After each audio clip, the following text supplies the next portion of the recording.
Hello and welcome back. We're so glad you're here today. Come and join the Young Toddler group as we interact and play. My name is Tamika Reese and I'll be your guide through this video. In this video, we're going to go over the parent-child interaction. We're going to talk about the Develops into Parenting handout, and we're also going to go over the family well-being. All right, let's get started. So to begin, your time with your child, we're going to start off with the welcome song. So with the welcome song, it's in order for you to help your child get focused and centered and understand that we're going to kind of shift what we're doing. Maybe they were playing with blocks. Maybe they just finished eating their breakfast, or even they've woken up from a nap. And it kind of helps them when they have the repetition of things. They kind of understand like what's going to happen next. So this is why we've been doing the welcome song every time, because it's been a repetition. It's like setting everyone knowing like what to expect next. So let's get started with our welcome song. Our welcome song is going to be hello. So it's hello, hello, hello, and how are you? I'm fine. I'm fine, and I hope that you are too. So I'm Miss Tamika. Or you're going to start off with your child. You're like, Miss Tamika's here, Miss Tamika's here. Hello, and how are you? And then I'll answer, I'm fine, and I hope that you are too. And then you go around with everyone that's in the room or whomever's going to be doing the activity with you. So it's going to be daddy's here, hello, and how are you? Then your daddy would answer however he's feeling. So this is a good way for you to talk about the different emotions, or you can kind of use like maybe different faces. You can make different faces with paper plates, or you can use paper, draw the face on there, and then you're like, let's see how this face is feeling. Then it's like, hey, my face is here, this face is here, hello, and how are you? And then whatever you drew on the face, you'd be like, oh, he's sad, and I hope you feel better too. Or you're like, he's hungry, he's excited, or whatever face that you draw on there. And that could be a good way for you to kind of talk about the different emotions that your child may be having, because it's very important for you to help your child at this point to label those emotions, because they don't understand everything that they're feeling. But when you start talking about these different feelings, it'll help them in the long run being able to understand and verbally communicate how they're feeling. Now we're going to move ahead to our read along. And our read along, if you went to the parent conference, you're going to remember this book. We're going to read the book from head to toe. And this week we're talking about motor skills. So this is the perfect book for us to read from head to toe. Okay?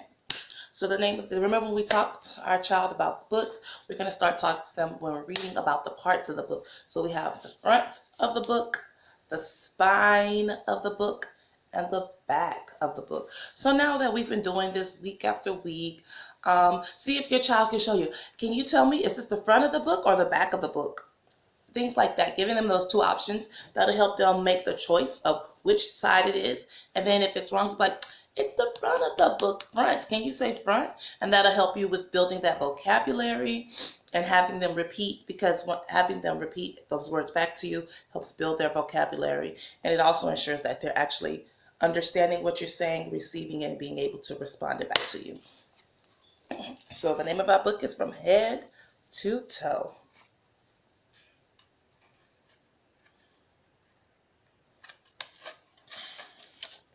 I am a penguin and I turn my head. Can you do it? I can do it.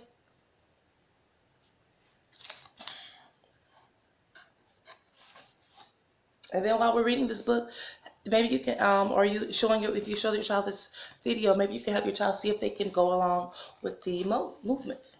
It says, I am a giraffe. Look at that giraffe. And I bend my neck. Can you do it? I can do it.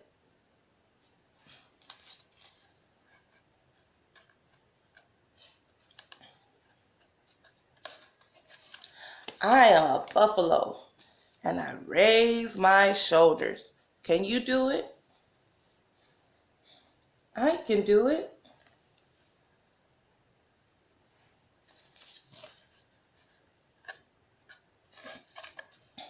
I am a monkey and I wave my arms. Can you do it?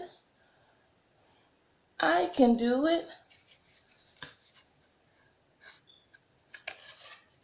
I am a seal, and I clap my hands. Can you do it? I can do it.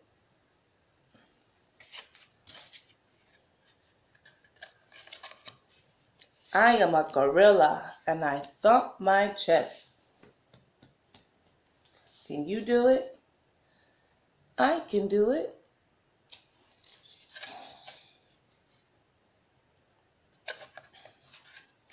I am a cat, and I arch my back. He arches his back. That means bend over and arches his back. Can you do it? I can do it.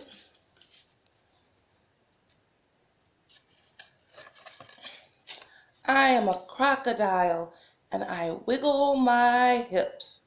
Can you do it? Wiggle your hips. I can do it. He's wiggling his hips.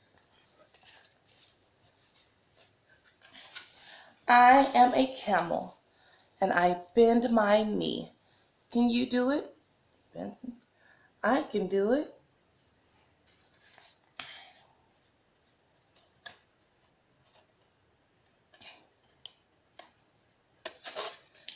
I am a donkey, and I kick my legs. Can you do it? I can do it. I am an elephant, and I stomp my feet. Can you do it? I can do it. These are some big movements that these animals are making. I am I, and I wiggle my toes. Can you do it?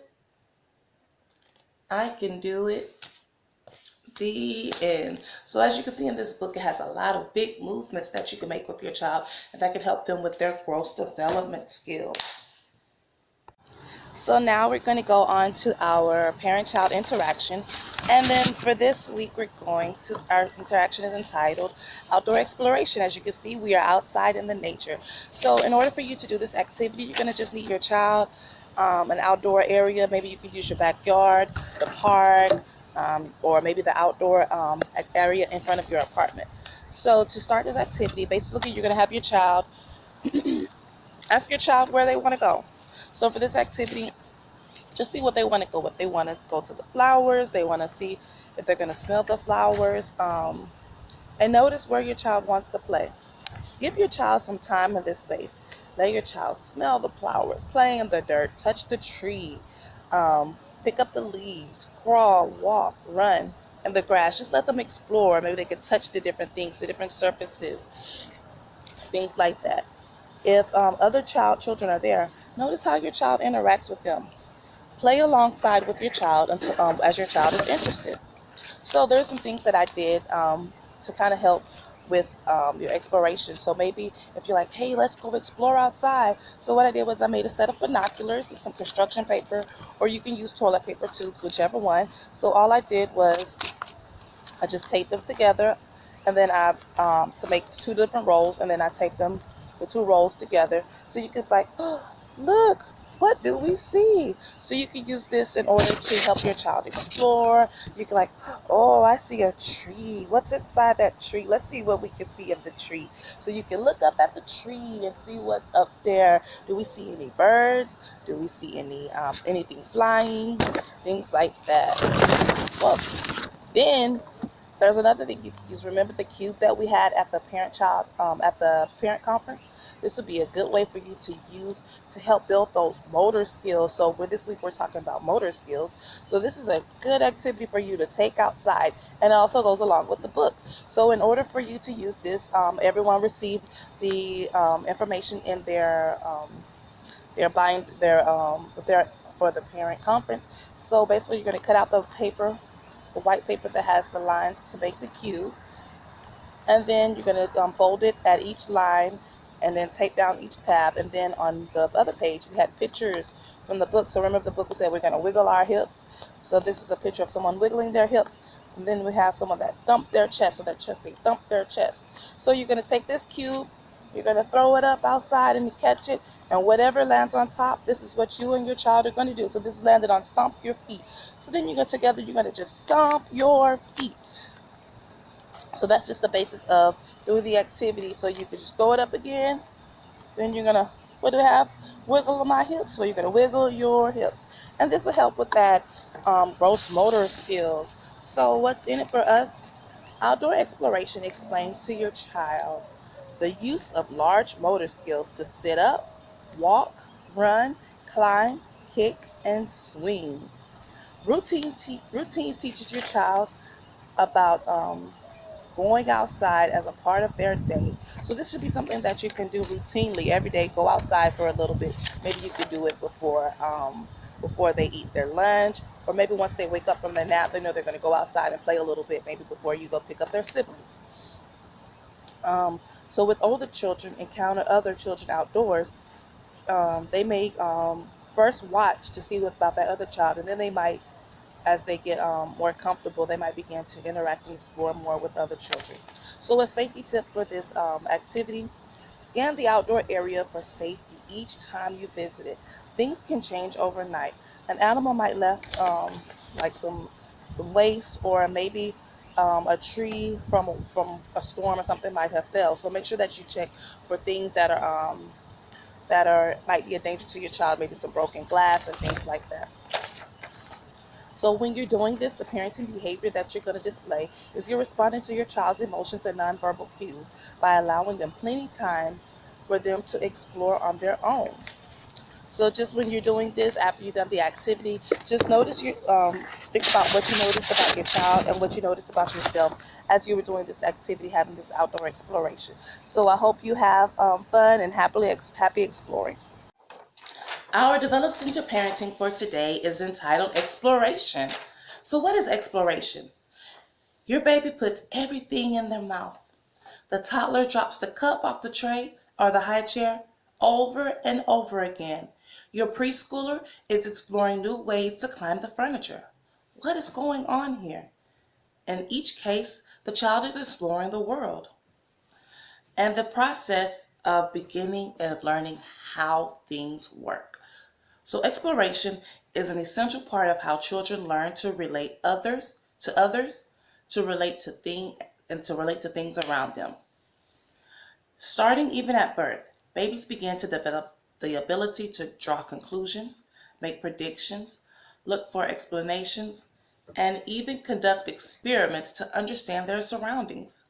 Exploration is simple as a baby putting a toy into a bowl, or a toddler repeating an action after a parent says no, or a preschooler running out of sight. Each is learning by testing the world, the world, and their own abilities. Why exploration matters? Exploration matters because it is essential. Establishes a lifelong pattern for learning. Knowledge built on proper knowledge. So, if your child is unable to lay the groundwork for certain skills in early childhood, as she will have much more difficult time doing this skill later. For example, if a child fails to learn the strategy to calm down when they're upset, it is more difficult for them to learn how to do this later on in life. So as a parent, what can you do? First, think about safety. Your baby does not understand dangers and what is safe. So as a parent or a caregiver, you must make the environment that they're in safe for your child to explore. You can do things like baby proofing your house, putting in the sock plugs and the sockets, making sure that there's a lock high enough to where the child can't reach and the child won't be able to open up the door and explore outside by themselves. You can do things like making sure that cabinets have a childproof lock on them, especially the ones that have the unsafe products, like your cleaning products, maybe your bleaches or things like that you use to clean, or your detergent. You don't want your child to get a hold of that because they don't understand that it doesn't belong in their mouth or things like that. So you want to make sure that you keep those things safe. Things like your tables, making sure that you have rounded corners on the table, so when your child is walking around and they may stumble, Sometimes they might fall and bump their head, but if you make sure you have these certain protective areas around the house, that you that the child isn't able to kind of hurt themselves as bad, or making sure that all breakable things that you have in your house are higher up, and then make sure their toys or things that they can access and things that they play with that you are okay with them getting a hold of are down lower to the bottom shelves, that they have reach and access to those things. Also, what you can do, you can be patient. Remember, your child is learning. They don't understand everything. So when they're exploring, it's best for you to remain patient. Find ways to stay interested as your child is exploring. So if your child is doing something, if you allow them to go in the kitchen and explore with the pots and pans, it's okay. Or maybe the containers that you have in your cabinet. It's okay for them to explore those containers, but kind of be intentional while they're doing it. Don't just give it to them just so it can keep them busy and keep them out of your way. Go there with your child and sit down. See if you can stack the containers inside of one another. See if their child can match each top to each container. Get in there and explore with your child. Start helping them ask them questions. Start helping them wonder and ponder about how things work and how things go. You can be creative. So giving your child new experiences. For example, if your child loves putting sand in a bucket, encourage your child to use water instead. This helps them develop creativity and feel good about new things. A good thing for you to do is to slow down. Enjoy the moment. See the world through your child's eyes at this place. You both will love it and enjoy it. And the last thing you do is expect some frustration. Remember that your child is testing how things work. And testing is not exempt. When you're testing things, you're not going to always get it right. Sometimes when you test, you get things wrong. So remember to kind of expect your child to get maybe a little frustrated, but remember to be there to kind of help them calm down. Don't do it for them. Don't figure it out. Like if they're doing a puzzle or something like that, kind of like give them a suggestion or things like that to kind of help them ease their frustration. So our family well-being for this week is fun through family celebrations. So celebrations spotlight the things that matter most in your family. They send a powerful message to your child about your family's values, well-beings, and relationships. So, and they're also a lot of fun. So some things that families might focus on celebrating are milestones, such as birthdays, achievements such as graduations or retirements. While it's important to mark these major parts of life, you can celebrate in small ways each and every day. Celebrations communicate symbolic meaning to a group of members. When you use them to show family members that you value and appreciate, it deepens the connection and the relationships. For children, celebrations and other rituals are an important part of social emotional development. They build on the foundation of a secure attachment you already have, helping your child get through big transitions or enhance their daily routine. So things that you can celebrate. Things like, oh, you've learned how to put your shoes on by yourself. That's a good thing to celebrate. No, you don't have to have this big elaborate party, but within that moment, if that child did something that they've been trying to do, when you see they've been frustrated and they've been persistent about doing something for themselves, you can celebrate that moment. So many parents find that around the time the child turns 3, that they have more time and energy to invest in celebrations than when the child was a baby or a toddler. Your child developmental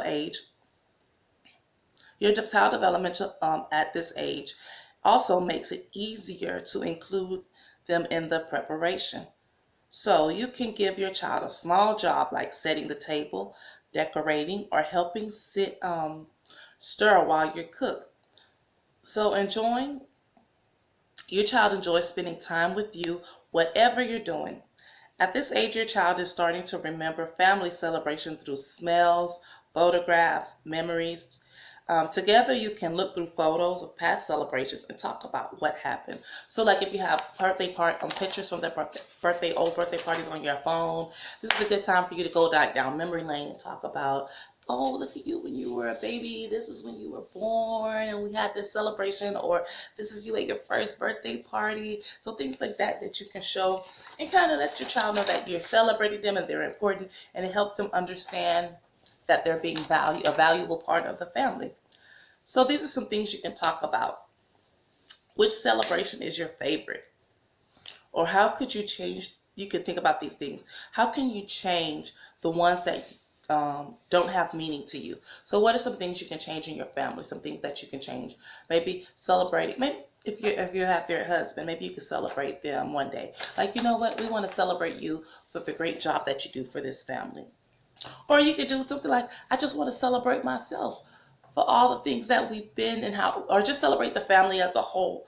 This has been a very rough year this past couple of months. And maybe you could just take the time, you know what, you want to have a special night where you celebrate everyone for how you've come together and made sure that you've made it through this pandemic. So that might be a good thing to celebrate sometime this week.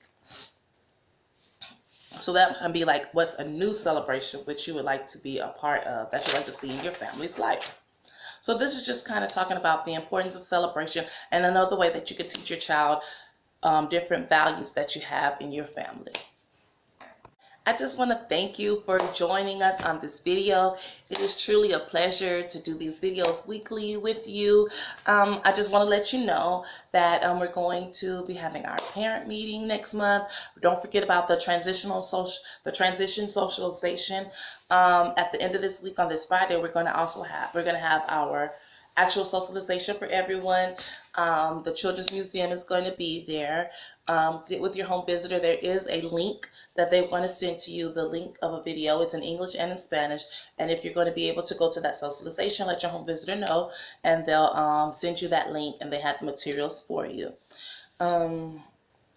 Just remember that we're going to begin to do applications starting soon. So if you know anyone that is interested, feel free to reach out to your home visitor to let them know, so they can contact that parent, so that we can get all the information together, kind of spread the word around in your community. If you feel like this would be a good program for anyone that are benefiting from doing the home visit, learning about some of this child development, building that connection with their child, understanding the intentional parts of doing these activities with your child, and then just having that liaison, that advocate, helping you learn what you need to do to advocate for your child. Because remember, you are your child's first teacher, and you're helping set that foundation for them for future success. So if you know anyone who would benefit for this program, please let your home visitor know, and they'll be happy to talk to them more about the details of the program, what to expect, and what they need to do these applications.